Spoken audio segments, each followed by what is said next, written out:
ஓம் விக்னேஸ்வரா போற்றி, ஓம் நவக்கரநர்களே போற்றி. மிதுன ராசி நேயர்களுக்கு வணக்கம். மிதுன ராசி காலப்புரட்சி சக்கரத்தின் 3ஆம் இடம், புதன் பவனின் ஆன வீடு. அறிவுக்கு அப்பாற்பட்டு யோசிப்பாங்க. பொதுவாக மிதுன ராசிக்கு 2 கிரகங்கள் எப்போயுமே நல்ல பலன்களை கொடுக்கும். புதன், குரு. புதன் ஒரு ராசிநாதன், 1 4 குடையவன். அடுத்து குரு 7 9 குடையவர். ஸோ இந்த 7 10 குடையவர். இந்த 2 கிரகங்களுமே எப்போயுமே மிதுன ராசிக்கு நல்லா சப்போர்ட் பண்ணும். இந்த 2 கிரகங்களை வச்சு வேத ஜோதிடத்தின்படி ஒரு வழிபாடு சொல்கிறேன், அதை நீங்கள் செய்யுங்க. இது செயல்பாடு தான். நான் எடுத்தோடனே வீடியோக்குள்ளே வந்துடுறேன், மற்ற விஷயத்தெல்லாம் அப்புறம் சொல்கிறேன், பொறுமையாக கேளுங்க. சரியா நேயர்களே? இந்த வீடியோவுடைய நோக்கம் வேத ஜோதிடத்தின்படி வீட்டில் வழிபாடு பண்ணி ஒரு காரியத்தை செய்யணும். அந்த காரியத்தை செஞ்சீங்கன்னா அவங்களுக்கு நல்ல விதமாக பார்க்கப்படுகிறது, உங்கள் பிரச்சனை தீரும். சரியா? அது என்ன காரியம் சார் அப்படின்னா, தர்ப்பப்புல்லை நெய் விளக்கில் காட்டி, நெய் விளக்கில் அதை எரித்து அதை நெய்யில் மிக்ஸ் பண்ணி மையாக தடவணும். சரியா நேர்களே? தர்ப்பப்புல் மை இது நம்ம வீட்டிலே செய்யலாம். சரியா? தர்ப்பப்புல் ஒரு முக்கியமான பொருள். வேத ஜோதிடத்தில் அதுக்கு ஒரு பங்கு இருக்குது. அதுபோல் ஆன்மீக ரீதியாக அதுக்கு ஒரு சக்தி இருக்குது. தர்ப்பப்புல்லை பற்றி நான் அப்புறம் பின்னாடி சொல்கிறேன். அந்த காரியத்தை சொல்கிறேன். இந்த காரியம் எப்படின்னா, வீட்டில் பூஜை ரூமில் ஒரு குறிப்பிட்ட நாளன்னைக்கு செஞ்சிங்கன்னா ஒரு நல்ல பலன்கள் கிடைக்கும். அந்த தர்ப்பப்புல்லை தீயில கருக்கி அந்த சாம்பலை எடுத்து நெய்யில் மிக்ஸ் பண்ணி உச்சந்தலையில் தடவணும். உச்சந்தலையில் தடவிட்டு நம்ம ஒரு காரியத்துக்கு போகிறோம் வச்சுக்கோங்களேன், அந்த காரியம் சக்ஸஸ் ஆகும். இது ஒரு நம்பிக்கையின் அடிப்படையில் தான் செய்யப்படுகிறது. சரியா நேர்களே? உங்கள் ஜாதகத்தில், உங்கள் தனிப்பட்ட ஜாதகத்தில் புதன் குரு நல்ல நிலைமையில் இருக்கணும். அவங்களுக்கு இது 100க்கு 100 சாத்தியப்படும். சில பேருக்கு சாத்தியப்பட மாட்டேங்குது சார் அப்படின்னு சொல்கிறவங்களுக்கு அந்த சில கிரகங்களுடைய அனுக்கிரகம் கிடைக்காம போகும். எல்லாத்துக்கும் எல்லா கிரகங்களோட அனுக்கிரகம் கிடைக்காது. நான் ஒரு ஜோதிடர் என்ற முறையில் நிறைய ஜாதகத்தை பார்த்துருக்கிறேன். ஆயிரக்கணக்கில் தனிப்பட்ட முறை ஜாதகத்தை செக் பண்ணியிருக்கிறேன். 9 கிரகங்களை சிலருக்கு 2 கிரகங்களோட ஆதரவு தான் இருக்கும். அவங்க ஒரு ஆவரேஜான வாழ்க்கை வாழ்வார். சில பேருக்கு 3 கிரகங்களோட ஆதரவு இருக்கும், எபோ ஆவரேஜாக இருப்பார். 4 கிரகங்கள் சப்போர்ட் பண்ணுன்னு வச்சுக்கோங்களேன், நல்ல நிலைமை இருந்துச்சுன்னா அவர் எபோ ஆவரேஜாக இருப்பார், நல்ல பலன்களை கொடுப்பார். 5 கிரகங்கள் சில பேருக்கு நல்லா இருக்கும், அவங்க பெரிய கோடீஸ்வரனாக இருப்பாங்க. சரியா? பெரிய லெவலில் லீடு பண்ணுவாங்க. ஸோ இப்படி ஜனன ஜாதகத்தில் கிரக நிலைகளை பொறுத்து நமக்கு பலாபலங்கள் இருக்கும். இந்த விஷயத்தில் தான் தனி ஒரு மனிதனுக்கு வித்தியாசப்படுது பலன்கள். மிதுன ராசியில் பிறந்தவங்களுக்கு சில பேருக்கு சில பலன்கள் சேரும், சில பேருக்கு சில பலன்கள் சேராது. ஓகே நேயர்களே, இப்போ ஒரு ஜோதிடர் என்ற முறையில் இது தெரியப்படுத்த வேண்டியதோட கடமை. அதாவது எந்த ஒரு காரியம் பண்ணாலுமே அது வேத ஜோதிடத்துக்கு உட்பட்டு தான் செய்யணும், நவக்கரங்களுக்கு உட்பட்டு தான் செய்யணும். இப்போ இந்த கருப்பு மை உச்சந்தலையில் தடவுவது ஆன்மீக ரீதியாக ஏற்றுக்கொள்ளப்படுகிறது. வேத ஜோதிடமும் ஆன்மீகமும் ஒன்றுக்கொன்று பிணைக்கப்பட்டவை. ஆன்மீகத்தில் சில சடங்குகள் இருக்கிறது. சரியா? சடங்குகள் வச்சு தான் ஆன்மீகம் இருக்குது. ஆன்மீகம்னா என்ன? பூஜ்ய புனஸ்காரம், கடவுள் நம்பிக்கை, வழிபாடு, செயல்பாடு, தாந்திரிக பரிகாரங்கள். ரைட் நேர்களே? இப்போ மிதுன ராசிக்கு தர்ப்பப்புல் எப்படி சார் பயன்படுது அப்படி பார்த்தோம்னா, தர்ப்பப்புல்லை பற்றி நான் விளக்கம் கொடுக்குறேன். அதை அப்புறம் என்றைக்கு நீங்கள் பூஜை ரூமில் செய்யணும், அந்த காரியத்தை செய்யணும்னு சொல்கிறேன், பொறுமையாக கேளுங்க. பட் இது நிறைய பேருக்கு நல்ல விதமான பலன்களை கொடுக்கும். ஒரு நம்பிக்கையோடு செஞ்சீங்கன்னா நல்ல பலன்களை கொடுக்கும். எல்லோரும் செய்யணும் அவசியம் இல்லை, விருப்பப்பட்டவங்க செய்யலாம். நம்பிக்கை வச்சு, வேத ஜோதிடத்து மேலே நம்பிக்கை வச்சு, ஆன்மீக பற்றாளர்கள், ஆன்மீக சிந்தனையாளர்கள், தெய்வத்தை நம்புகிறவங்க இந்த காரியத்தை செய்யலாம். மற்றவங்க இதை விமர்சனம் பண்ண வேண்டாம். சரியா? இதை கண்டுக்க வேண்டாம். நான் எல்லாரும் ஃபாலோ பண்ணணும்னு இதை நான் சொல்லலை. நம்பிக்கை இருக்கிறவங்க செய்யுங்க. எவ்வளவோ காரியம் இருக்குது. சரியா? இது பரிகாரம் சொல்ல முடியாது. பரிகாரங்கிறது தோஷம் இருக்குது, ஒரு புரோக்கரை வச்சு சில காரியங்கள் பண்ணுறோம், அதுதான் பரிகாரம். இது வீட்டில் நம்மளே செய்கிறோம். எப்படி வீட்டில் நம்ம சாமி கும்பிட்டு நெத்தியில் விபூதி பூசுகிறோமோ அது மாதிரி தான் இதுவும் ஒரு சின்ன காரியம்தான். ரைட் நேர்களே? இப்போ தர்ப்பப்புல்லை பற்றி ஒரு கொட்டேஷன் கொடுக்குறேன், அதை பற்றி சில தகவல்களை சொல்கிறேன், பொறுமையாக கேளுங்க. அனைவரும் லைக் பண்ணுங்கள், பெல் பட்டன் ஆன் பண்ணுங்கள், நோட்டிஃபிகேஷன் வர எல்லா வீடியோவும் பாருங்கள். இந்த வீடியோ சம்மந்தப்பட்ட சந்தேகங்கள் எது இருந்தாலும் கமெண்ட் பாக்ஸில் கேளுங்க. நான் எதனா சொல்ல மறந்துருப்பேன். சரியா? அதை நீங்கள் கேட்கலாம், அந்த சந்தேகத்தை தீர்த்து வைப்போம். தர்ப்பப்புல் அக்னி கர்ப்பமானது. இது நெருப்பு சக்தி, முழுக்க நெருப்பானது. சரியா? நெருப்பு பிளம்பானது, நெருப்பை தாங்கக்கூடியது, அக்னி கர்ப்பமாக பார்க்கப்படுகிறது. மத சடங்கு நம்ம வீட்டில் செய்கிற நல்ல காரியம், கெட்ட காரியத்துக்கு தர்ப்பப்புல் இல்லாமல் எந்த காரியத்தையும் செய்ய முடியாது. எந்த ஒரு காரியமாக இருந்தாலும் சரி தர்ப்பப்புல்லுடைய பயன்பாடு இருக்கும், தர்ப்பப்புல்லுடைய ஆதிக்கம் இருக்கும். நம்ம வீட்டில் ஒரு கணபதி கோமம் வைக்கிறோம், திருமண நிகழ்ச்சியாக இருக்கட்டும், மற்ற எந்த காரியமாக இருக்கட்டும், நல்லது கெட்டது எதாக இருந்தாலுமே தர்ப்பப்புல் முக்கிய பங்கு வகிக்கும். அதுபோக வெளிப்புற சக்திகளை, தீய சக்திகளை இது தடுக்கும். இப்போ நீங்கள் மிதுன ராசியில் பிறந்திருக்கிறீங்க, சில பேருக்கு சில திருஷ்டி இருக்கும். சில பேருக்கு எப்படின்னா, சில இடத்துக்கு போனால் சேராது, சில பேருக்கு சில வீட்டில் சாப்பிட்டா சேராது. அது மாதிரி நம்ம வீட்டுக்கு சில பேர் வருவாங்க, சொந்தக்காரங்க வந்துட்டு போயிட்டாங்கன்னா நம்ம வீட்டில் இருக்கிறவங்க முடியாமல் போயிடும். அவங்க நம்மளை பார்த்து பொறாமப்பட்டிருப்பானுங்க, பெருமூச்சு விட்டுருப்பானுங்க, இவன் நல்லா இருக்கானே, வீட்டில் இவ்வளோ வசதியோடு இருக்கானே அப்படின்னு நினச்சிட்டு போயிருப்பானுங்க. அவன் போன பின்னாடி நம்மளுக்கு முடியாமல் போயிடும், வீட்டில் இருக்கிறவங்களுக்கு முடியாமல் போயிடும். இதெல்லாம் என்னென்னா எதிர்மறை சக்திகள் நம்ம வீட்டில் கொஞ்சம் நாளைக்கு இருக்கும். அவங்க விட்டுட்டு போன பெருமூச்சு, கண்ணீரல், இந்த நெகட்டிவ் தாட்ஸ் நம்ம வீட்டில் இருக்கும். நம்ம வீட்டில் இருந்துச்சுன்னா அதோடைய ஆதிக்கம் அதிகமாகும் போது நமக்கு முடியாமல் போயிடும். சரியா? நம்ம வீட்டில் தெய்வ சக்தி இருந்து நேர்மறை சக்தி இருந்துச்சுன்னா அதை பீட் பண்ணிடும். இந்த இடத்துல என்னென்னா ஒரு நேர்மறைக்கும் எதிர்மறைக்கும் ஒரு சின்ன போட்டி நடக்கும். அதனால சில வீட்டில் பார்த்தீங்கன்னா சில தீய சக்தியுடைய தாக்கம் அதிகமாக இருக்கும். அப்படி இருக்கிற இடத்துல வந்து இந்த தர்ப்பப்புல் வந்து அதை தடுக்கும். சரியா? இந்த தர்ப்பப்புல்லால் செய்கிற மை வந்து அதை தடுக்கும். அதுபோக வந்து இது வந்து என்னென்னா உங்களுக்கு உடலுக்குள்ளே எதனாச்சும் பிரச்சனை இருந்தாலும் அதை தடுக்கும். எதனாச்சும் மற்ற உடைய பார்வைகள், மற்றவர்களுக்கு செஞ்ச தீவினைகள், மற்றவங்க எந்த காரியம் உங்களை நோக்கி செஞ்சாலுமே அது வந்து உங்களை அண்டாமல் இதை பார்த்துக்குறோம். குறிப்பாக நவக்கிரகங்களில் வந்து இது கேது பகவான் சனி பகவானுடைய காரகத்துவமாக இருக்குது. கேது அண்டு சனி பகவான். கேது வந்து ஞானகாரகன்.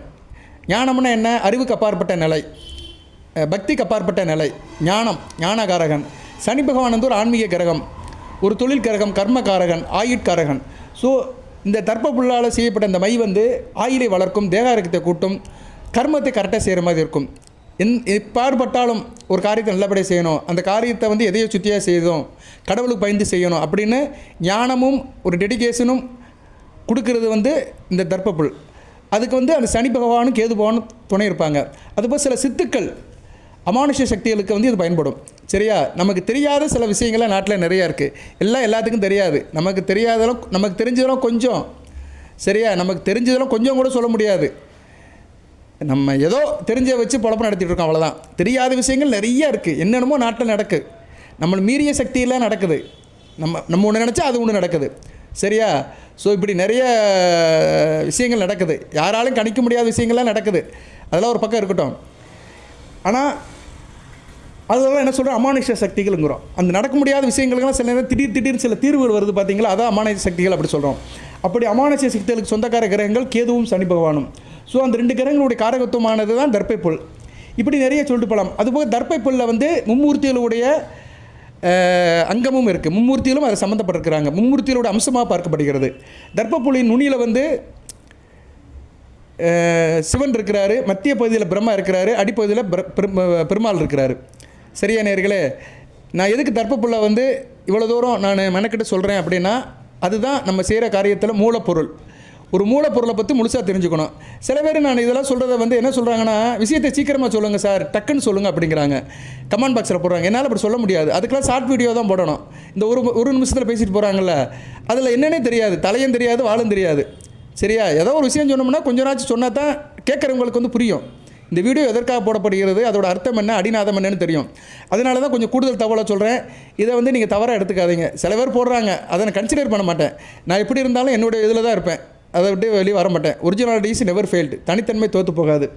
அதில் கான்ஃபிடெண்ட்டாக இருக்கிறேன். அதனால் தர்ப்பப்புல்லை வந்து மும்மூர்த்தியோட அம்சமாக பார்க்கப்படுகிறது. அதுபோக இது வந்து சில கதிரியக்கத்தை தடுக்குது. எக்ஸ்ரே சொல்கிறோம் பார்த்தீங்களா?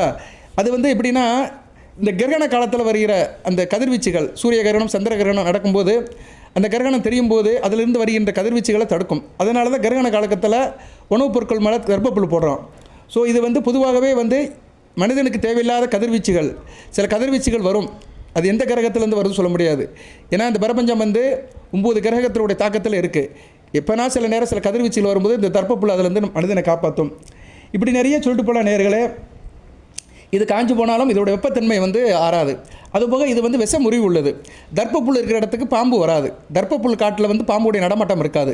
சரியா? ஸோ தர்ப்பப்புல் வந்து ஒரு விஷத்தன்மை முறிக்கிற வல்லமை கொண்டது. இப்படி நிறைய சொல்லிட்டு போகலாம். இந்த தர்ப்பப்புல்லை தான் நீங்கள் வந்து பூஜை அறையில் எடுத்துக்கிறீங்க. எப்படி சார் பூஜை அறையில் எடுத்துக்கிறீங்க அப்படின்னு பார்த்தோம்னா, என்றைக்கு பூஜை பண்ணணும் அப்படின்னா அதை சொல்லிடுறேன். நான் பௌர்ணமிக்கு மறுநாள் பண்ணலாம். பௌர்ணமிக்கு மறுநாள் தேய்பிறை பிரதமை வரும். சிலவர் பாட்டமே படிப்பாங்க. தேய்பிறை பிரதமை அன்னைக்கு இந்த பூஜை செய்யலாம். அடுத்து வந்து கார்த்திகை நட்சத்திரம் வர அன்னைக்கு, மாதம் கார்த்திகை நட்சத்திரம், அது கிருத்திகையும் கூட சிலவர் சொல்லுவாங்க. எதுவாக இருந்தாலும் அந்த நட்சத்திரம் வர அன்னைக்கு செய்யலாம். அதுபோக அமாவாசை அன்னைக்கு செய்யலாம், நிறைஞ்ச அமாவாசை அன்னைக்கு செய்யலாம். ஸோ 3 நாட்கள் பரிந்துரைக்கப்படுகிறது. பௌர்ணமி முடிஞ்சு வருகிற தேய்பிறை பிரதமை, கிருத்திகை நட்சத்திரம், அமாவாசை அன்று 3 நாட்கள் இந்த பூஜையை வீட்டில் செய்யலாம். எப்படி சார் பூஜை பண்ணணும் அப்படின்னா, பூஜை அறையில் வந்து நீங்கள் காலையில் தான் செய்யணும். இதை 6 to 7 அது என்றைக்குன்னு சொல்லிட்டேன் நான். அந்த தினத்துக்கு அன்றைக்கி வர்ற ஓராய், அது இன்றைக்கி திங்கக்கிழமை வருதுன்னா திங்கக்கிழமை திங்கள் ஓராய் காலையில் 6 to 7 இந்த பூஜை பண்ணிடலாம். வீட்டில் என்ன சார் பூஜை பண்ணணும்? முடிச்சுட்டு நமஸ்காரம் பண்ணுங்கள், விபூதி பூசுங்க, பூஜை அறையில் உட்காருங்க, சுத்தமாக இருங்க, குடும்பத்தில் இருக்க எல்லோரும் சேருங்க, பூஜை அறையை அலங்காரம் பண்ணுங்கள், பூ புட்டு வைங்க, நைவேத்தியம் பண்ணுங்கள், பஞ்சபாத்திரத்தில் தண்ணி வைங்க. உங்கள் வழக்கமாக செய்கிற முறைப்படி செய்யுங்க. இப்படி செய்யணும் அப்படி செய்யணும்லாம் சொல்ல மாட்டேன். இதுக்கு தேவையான பொருட்கள் மொத்தமே 2 பொருட்கள் தான். ஒரு அகல் விளக்கு, அகல் விளக்கில் நெய்யை ஊற்றி திரியை போட்டு தீபத்தை பொறுத்து வச்சுருங்க. இன்னொரு அகல் விளக்கு தனியாக வச்சுக்கோங்க, வெறும் அகல் விளக்கு தனியாக வச்சுக்கோங்க. ஸோ ஒரு அகல் விளக்கு அகல் விளக்குன்னு என்ன கிளியாஞ்சட்டியில் நம்ம வந்து நெய்யை ஊற்றி திரியை போட்டு தீபம் போட்டுறோம். அடுத்து வந்து தர்ப்பப்புல். எத்தனை தர்ப்பப்புல் சார் அப்படின்னா 8 தர்ப்பப்புல். ஏன்னா உங்கள் ராசிக்கு நல்லது செய்கிற கிரகங்கள் 2 கிரகங்கள் தான். உங்கள் ராசிக்கு மறையாத கிரகங்கள் வந்து 2 கிரகங்கள் தான், புதனும் குருவும். புதனுக்கு 3, புதனுக்கு 5, குருவுக்கு 3. 8 தர்ப்பப்புல் எடுத்துக்கிறீங்க. சரியா? 8 தர்ப்பப்புல்லை எவ்வளோ நீளத்துக்கு சார் எடுக்கணும்? ஏன்னா தர்ப்பப்புல் வந்து நீளமாக இருக்கும், 2 அடி 3 அடிக்கு இருக்கும். சரியா? அந்த தர்ப்பப்புல்லை வந்து நீங்கள் ஒரு 9 இன்ச்சு கட் பண்ணிக்கோங்க. 9 கிரகங்களுக்குமே ஒவ்வொரு இன்ச்சு. 9 இன்ச்சுனா 23 சென்டிமீட்டர் வரும். சரியா? 23 சென்டிமீட்டர் அதை கட் பண்ணி எடுத்துக்கோங்க. ஒரு சான் அளவுக்கு வரும் கிட்டத்தட்ட. அடிஸ்கேலில் அளந்துக்கோங்க. கரெக்டாக அடிஸ்கேலை வச்சு அளந்துட்டு 23 சென்டிமீட்டருக்கு அதை கட் பண்ணி 8 பீஸ் எடுத்துக்கோங்க. சரியா? 8 பீஸ் எடுத்துக்கிட்டு அதை தனியாக வச்சுக்கோங்க, சேர்த்து வச்சுக்கோங்க. இப்போ வந்து நீங்கள் வந்து பூஜை அறையில் அந்த அகல் விளக்கு ஏற்றுறீங்க, நெய் அகல் விளக்கு ஏற்றுறீங்க, நெய் ஊற்றி பிரார்த்தனை பண்ணுங்கள், உங்கள் வேண்டுதலை சொல்லுங்கள், நல்லபடியாக மனமுறி சாமி கும்பிடுங்க, மந்திரம் சொல்லுங்கள், எப்படி வேணாலும் கும்பிடுங்க. வழக்கமாக சிட்டிஸ் என்ன செய்கிறோமா செய்யுங்க. இப்போ என்ன பண்ணுறீங்கன்னா அந்த 8 தர்ப்பப்புல்லை என்ன பண்ணுறீங்கன்னா அந்த தீயில் காட்டுறீங்க. அந்த தீபம் எரியுதில் அதில் காட்டுறீங்கன்னா இது எரிய ஆரம்பிச்சிடும்.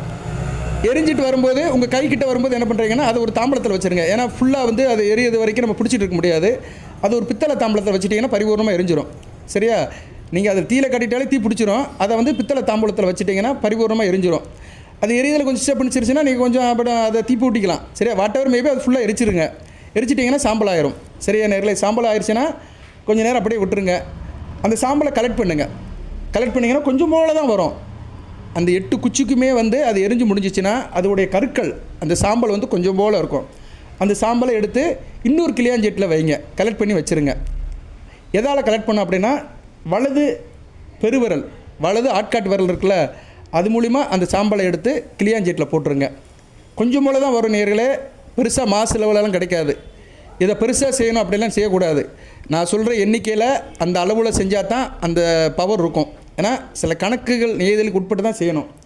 இதெல்லாம் மாசு லெவலில் பெருசாக செய்ய போகிறேன் சார் அப்படிலாம் செய்யக்கூடாது.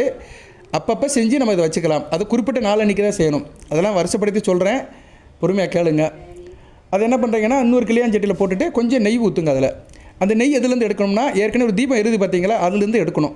அதுலேருந்து எப்படி எடுக்கணும்னா சூடாக இருக்கும் அந்த நெய். ஏன்னா அது தீபம் எரியுதுனால ஒரு சின்ன ஒரு கரண்டி, நம்ம பஞ்சபாத்திரத்தில் கரண்டி இருக்கும் பார்த்தீங்களா, இருக்கும் பஞ்சபாத்திரம்னா அதில் ஒரு சின்ன செப்பு கரண்டி இருக்கும். அந்த செப்பு கரண்டி மூலிமா அதை லைட்டாக அப்படி எடுக்கிறீங்க. சரியா? செப்பு கரண்டி மூலிமா லைட்டாக எடுத்து ஒரு சொட்டு ஊற்றுங்க. ஒரு சொட்டுக்கு மேலே ஊற்றாதீங்க, ஏன்னா அவ்வளோதான் தேவைப்படும். அது அப்படியே என்ன பண்ணுங்கன்னா அந்த சூடு ஆறின பின்னாடி உங்கள் வலது பெருவரல், ஆள்காட்டி விரல், இது வந்து குரு விரல், குருவுடைய ஆதிக்கம் உள்ள விரல், அந்த விரலால் அதை அப்படியே மிக்ஸ் பண்ணுங்கள். தேவைக்கு நெய்யை ஊற்றிட்டு அந்த சாம்பல் எவ்வளோ தூரம் இருக்கோ அதுக்கு தேவையான அளவுக்கு நெய்யை ஊற்றிட்டு வலது கை பெருவரலால் அதை மிக்ஸ் பண்ணுங்கள். நல்லா மை மாதிரி மசிஞ்சிரும். சரியா? இதுதான் மெத்தடு. இதுக்கு மேலே இதுக்கு விளக்கம் சொல்ல வேண்டிய அவசியம் இல்லை. சொன்னோம்னா அது வள கொலன்னு போயிடும். ஸோ மிக்ஸ் பண்ணி வச்சுட்டோன்னா கொஞ்சம் போல தான் இருக்கும். அதை அப்படியே விட்டுருங்க. சரியா? உங்கள் கையில் எதுவும் ஒட்டி இருந்துச்சுன்னா உங்கள் உச்சந்தலையில் தடவிக்கோங்க. உச்சந்தலையில் தடவும் போது கிழக்கு பக்கம் நின்று தடவணும். இது எப்போனாச்சும் நீங்கள் உச்சந்தலையில் தடவலாம். காலையில் பூஜை பண்ணி முடித்த பின்னாடி உச்சந்தலையில் தடவுறது நல்ல விதமாக பார்க்கப்படுகிறது. பட் தடவும் போது கிழக்கு பக்கம் நின்று தடவிட்டிங்கன்னா நல்ல விதமாக பார்க்கப்படுகிறது. சாமி கும்பிட்டுட்டு பூஜை ரூமுக்கு கிழக்கு பக்கமாக நின்றுக்கிட்டு இது வந்து நீங்கள் உச்சந்தலையில் தடவிட்டிங்கன்னா மிக சிறப்பாக பார்க்கப்படுகிறது. இதை தடவிட்டு என்ன சார் செய்யணும் அப்படின்னா, இதை தடவிட்டு நீங்கள் எந்த காரியத்துக்கும் போகலாம். ஒரு நல்ல காரியத்துக்கு போகிறீங்க, நல்ல விஷயத்துக்கு போகிறீங்கன்னா செய்யலாம். அதாவது நீங்கள் ஈடுபடுற காரியம் வந்து மனசாட்சிக்கு துரோகம் இல்லாத காரியமாக இருக்கணும். பிறரை கெடுக்கணும்னு இந்த காரியத்தை யூஸ் பண்ணக்கூடாது, நல்லதுக்கு தான் யூஸ் பண்ணணும். ஏன்னா நம்ம வீட்டு பூஜையில் நம்ம நவக்கிரகங்களை வச்சு அந்த ஆதிக்கத்தில் தர்ப்பப்புல்லின் மூலியமாக இந்த மையை செய்கிறோம். சரியா? இந்த மை வந்து உச்சந்தலையில் வச்சுட்டு நம்ம ஒரு காரியத்தை பண்ணோம்னா, நல்லது நினச்சி போனோம்னா நல்லது கிடைக்கும். ஒரு ரொம்ப வழக்கு பிரச்சனை, ஒரு பஞ்சாயத்து பிரச்சனை, நம்ம மேலே உள்ள தேவையில்லாத பிரச்சனை, வீண் பிரச்சனை, பள்ளி, இப்படி எத்தனையோ இருக்குது. இதுக்கெல்லாம் இதை வந்து நம்ம வச்சுட்டு போனோம்னா அதெல்லாம் நமக்கு சாதகமாக பயன்படும். சில காரிய சித்திகள், சில உறவு முறைகளை பார்க்க போகிறோம், சில காரியங்கள் வெற்றி அடையணும், இதெல்லாம் வந்து நல்லபடியாக இருக்கும். உங்களை எதிர்த்து வரவங்க போட்டி பந்தயம் இதெல்லாம் உங்களுக்கு சக்ஸஸ் ஆகும்.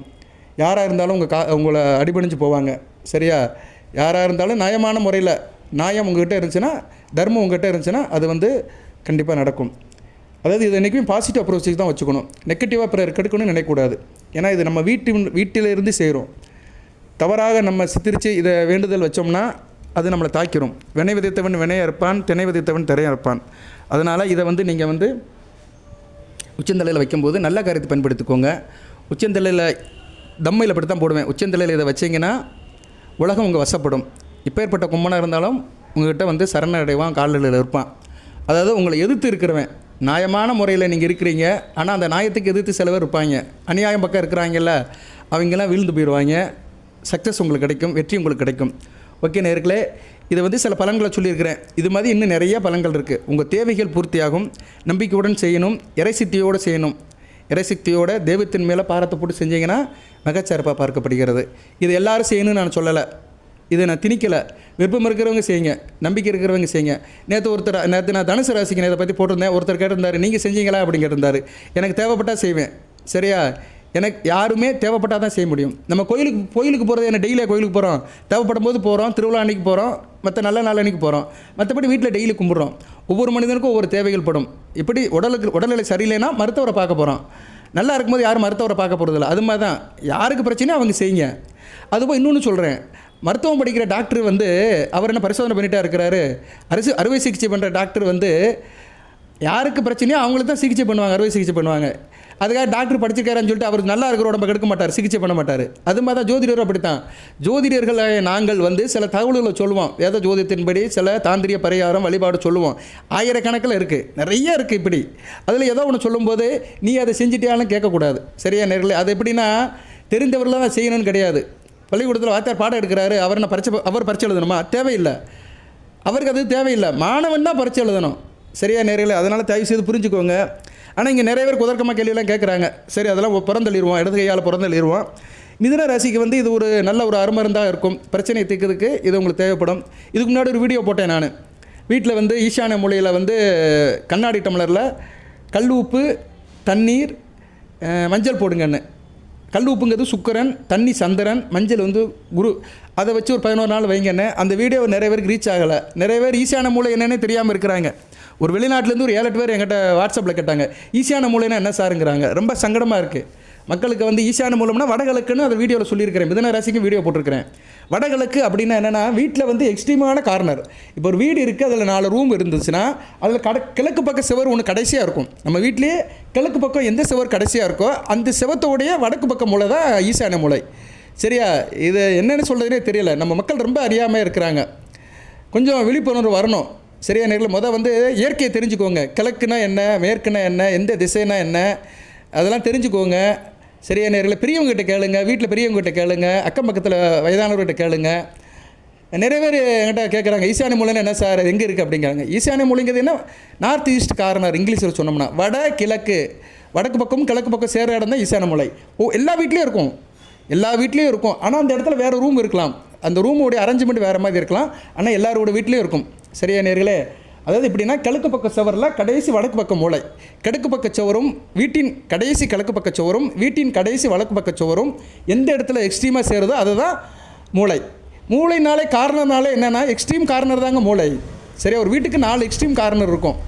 இதுக்கு மேலே என்ன சொல்ல வேணும் அவசியம் தெரியல. சரி, இது போன வீடியோவுடைய கண்டினியூஷன். நிறைய பேர் கேட்டாங்க, அதனால தான் சொல்கிறேன். ஓகே நேர்களே, இந்த இதை செய்யுங்க. இந்த தர்ப்ப புல்லை வச்சு இந்த மையை செய்யுங்க. இந்த மை வந்து கருப்பு கலரில் தான் இருக்கும், ஏன்னா சாம்பலை செய்கிறதுனால.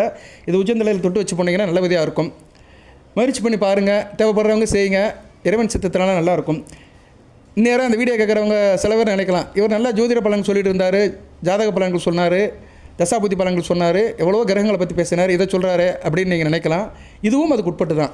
சரியா, ஜோதிடம், ஆன்மீகம், மதச்சடங்குகள், பூஜை புனஸ்காரம் எல்லாமே ஒன்றுக்கொண்டு தொடர்பு உள்ளது தான். எல்லாம் ஒன்றால் இணைக்கப்பட்டது தான். அதனால் நீங்கள் வந்து இதை வந்து வேறு மாதிரி எடுத்துக்க வேண்டாம். இதுவும் வந்து ஜோதிடத்துக்கு உட்பட்டது தான், வேத ஜோதிடத்துக்கு உட்பட்டது தான்.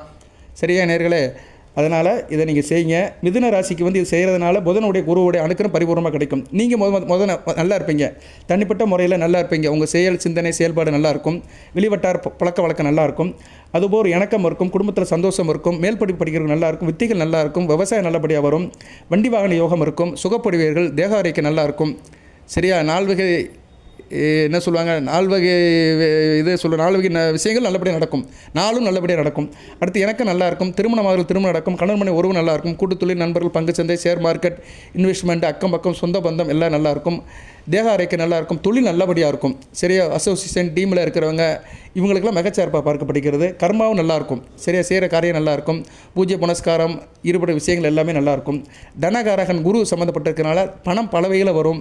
புத்திர பாக்கியம் நல்லாயிருக்கும். சில பேருக்கு சில காரியங்களை செஞ்சால் தான் சில விஷயங்கள் வந்து விடை கிடைக்கும். சரியா? சில பேருக்கு சில காரியம் கரெக்டாக லக் அடிக்கும். வீட்டில் 4 பேர் இருப்பாங்க. நல்லா யோசனை பண்ணி பாருங்கள் ப்ராக்டிக்கலாக. ஆனால் யாரோ ஒருத்தர் சமைச்சாங்கன்னா டேஸ்ட்டாக இருக்கும். அது ஏன் சார் அதே பொருளை மற்றவங்க செஞ்சாங்கன்னா நல்லா இருக்காது? இது நம்ம அனுபவபூர்வமாக பார்க்குறோம்ல. வீட்டில் 4 பொம்பளை இருப்பாங்க. அம்மா இருக்கும், அக்கா இருப்பாங்க, மதினி இருக்கும், இல்லைன்னா நம்ம தங்கச்சி ஒன்று இருக்கும். 4 பேர் இருப்பாங்க. ஒரு பெரிய ஃபேமிலியிலனா 4 பேர் இருப்பாங்க. அதில் 4 பேர்த்தில் யாரோ ஒருத்தர் சமையல் பண்ணாங்கன்னா நல்ல டேஸ்ட்டாக இருக்கும். இது அனுபவபூர்வமாக எல்லாத்துக்கும் தெரியும். அவங்க கை பக்குவம் அது வந்து இயற்கையிலே வரும். அதுபோது தான் சில பரிகாரம் தாந்திரியங்கள் வந்து இயற்கையிலே சில பேருக்கு மேட்ச் ஆகும். அது வந்து அவங்களுக்கு நல்ல ஒரு சாதகமான பலனை கொடுக்கும். அதுபோல தான் இதுவும். சரியா? இதில் காசு பணம்லாம் ஒன்றும் தேவையில்லை. அந்த தர்ப்பப்புல் 2 வாங்கணும், அவ்வளோதான். நீளமாக வாங்கிட்டு வந்து அதை 8 பீஸாக ஆக்கி நீங்கள் செய்யணும், அவ்வளோதான். விருப்பம் இருக்கிறவங்க செய்யுங்க. நல்வழிப்படுங்கள். வாழ்த்துக்கள் நேயர்களே. நிறையா உங்களை நான் நம்ப வைக்கணும்னு சொல்லிட்டு நிறைய உதாரணம்லாம் சொல்ல வேண்டிய அவசியம் இல்லை. சரியா? நல்ல ஒரு கருத்துக்கு விளம்பரம் தேவையில்லை. வாழ்த்துக்கள். எல்லாமல் இறைவன் மிதுன ராசி நேயர்களுக்கு சில சௌபாக்கியத்தையும் சில ஐஸ்வர்யத்தையும் சில நன்மையிலும் கொடுப்பார். அனைத்து வளங்களை பெற்று தேக ஆரோக்கியத்துடன் தீர்க்காலுடன் நீடோடி வாழ்க நிறைந்த வளம் பெறுக. இது சந்தேகம் இருந்தால் கமெண்ட் பாக்ஸில் கேளுங்க. தயவுசெய்து ஃபோன் பண்ணிலாம் கேட்காதீங்க. கமெண்ட் பாக்ஸில் கேளுங்க. ஜனரஜான் செக் பண்ணுறவங்க வாட்ஸ்அப்பில் அனுப்புங்க. அதுக்கு என்ன டேர்ம்ஸ் அண்ட் கண்டிஷன், எவ்வளோ பணம் கட்டணம்லாம் சொல்லிவிட்டு வாங்கி நல்லபடியாக பார்த்து கொடுப்போம். ஓகே நேயர்களே, தேங்க்யூ. மிதுன ராசியில் மிருகசீரிஷம், திருவாதிரை, புனர்பூச நட்சத்திர நேயர்கள் இல்லாமல் இறைவன் அருளால் அனைத்து வளங்களின் நலங்களையும் பெற்று தேக ஆரோக்கியத்துடன் தீர்க்காலுடன் இடுபடி வாழ்க நிறைந்த வளம் பெறுக. நன்றி நேயர்களே.